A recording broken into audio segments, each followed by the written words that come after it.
자, 우리가 이제 1년에 한 번씩 이제 건강검진 많이들 하시죠. 대부분의 건강검진센터에서는 안과 전문의가 판독을 하진 않습니다. 그래서 이제 안과를 와보면 정상인데 이상처럼 보이는 사람들도 있는 거고요. 가장 많이 나오는 이제 검진센터에서 나오는 말이 이제 얘기인 것 같습니다.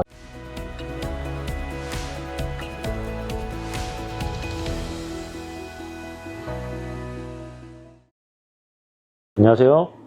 발금 나눔안과 김영준 원장입니다. 우리가 이제 1년에 한 번씩 이제 건강검진 많이들 하시죠. 대부분의 건강검진센터에서는 안과 전문의가 판독을 하진 않습니다. 가정의학과나 아니면 일반의가 중요한 항목들에 대한 간단한 교육을 받은 다음에 정상과 비교해서 비정상인 경우들을 그냥 두루뭉실하게 이상이라고 표현하는 데도 있고, 아니면 조금 더 세분화돼서 조금 표현해 주시는 병원들도 좀 있는 것 같아요.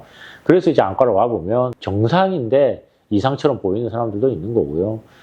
진짜 이상하고 이제 정말 큰 병인 경우도 가끔 있습니다. 가장 많이 나오는 이제 검진센터에서 나오는 말이 이제 녹내장에 대한 얘기인 것 같습니다. 그래서 오늘은 녹내장 얘기를 같이 좀 해볼까 합니다.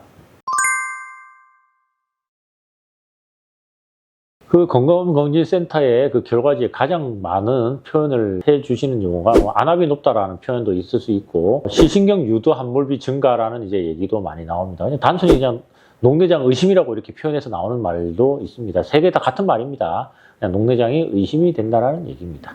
시신경 유도 함몰비라는 게 시신경 유두라는 곳에서 빈 공간이 있어요. 그 유두 함몰이라는 그냥 표현을 빈 공간이라고 생각해 주시면 될 것 같아요. 시신경이 없는 부분을 표현하는 건데, 당연히 시신경이 없는 부분이 넓어질수록 클수록 시신경이 손상이 돼 있기 때문에 그 부분에 시신경이 없다라고 이제 이해해 주시면 될 것 같아요. 그렇게.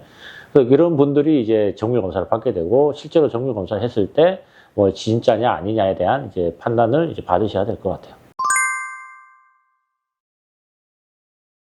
검진센터에서는 그냥 단순 사진을 찍어요. 그 사진에서 정상인 모양 말고 조금이라도 이상하신 분들을 골라내는 거죠. 그 골라낸 사람들 중에 진짜 이상한 사람들을 이제 안과 전문의가 판단을 하는 겁니다. 시야 검사라는 것들을 이제 하게 되고요. 시야 검사는 뭐냐? 말 그대로 우리 눈이 갖고 있는 시야, 보이는 넓이를 표현하는 이 검사입니다. 정상보다 좁아져 있는지, 시야가 일부가 손상이 되어 있는지, 이게 시신경이 손상되어 있다는 가장 중요한 사인입니다. 그 다음에 CT 촬영을 하는데, CT 촬영은 이제 시신경의 두께, 총량을 측정하는 거라고 생각하시면 돼요. 총량이 줄어들었으면, 그 나이의 평균보다 많이 줄어들어 있다.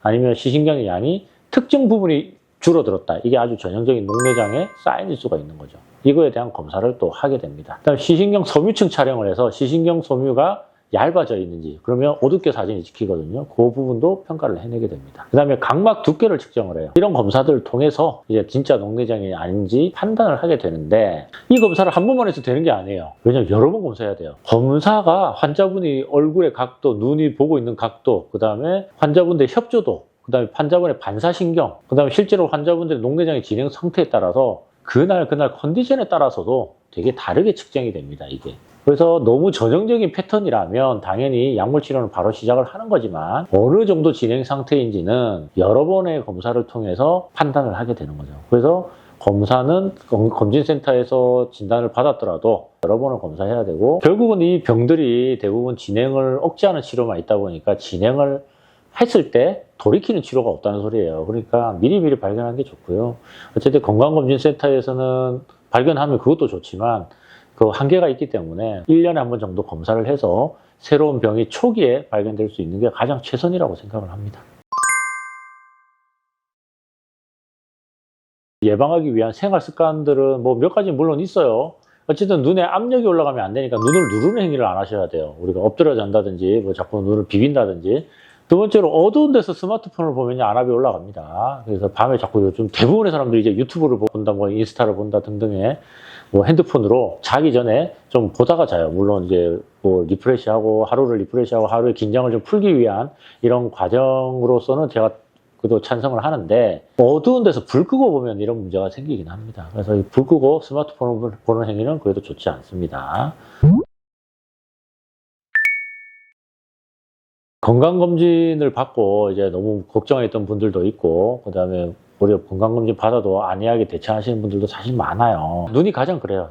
이게 대부분의 사람들이 내과는 잘 가는데 안과는 사실 잘 안 가거든요. 저희 병원은 그냥 강남역 한가운데 있으니까 오다 가다 보기도 편하실 거고 지나가다 많이 이름들을 보셨을 거예요, 이제. 그래서 저희 병원은 그냥 가끔 편안하게 들리시면서 오셔서 그래도 검사하시고, 그래서 40세 이상에서는 꼭 1년에 한 번씩 안과 검진을 하시는 걸 가장 추천드리고 있습니다. 지금까지 밝음나눔안과 김영재 원장이었습니다. 감사합니다.